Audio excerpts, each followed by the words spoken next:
A little bird was flying south for the winter. It was so cold, the bird froze, and fell to the ground in a large field.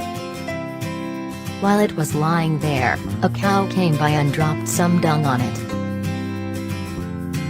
As the frozen bird lay there in the cow dung, it began to realize how warm it was. The dung was actually thawing him out. He lay there, all warm and happy, and soon began to sing for joy. A passing cat heard the bird singing, and came to investigate. Following the sound, the cat discovered the bird under the pile of cow dung, and promptly dug him out and ate him. Moral of the story: not everyone who drops shit on you is your enemy. Not everyone who gets you out of shit is your friend.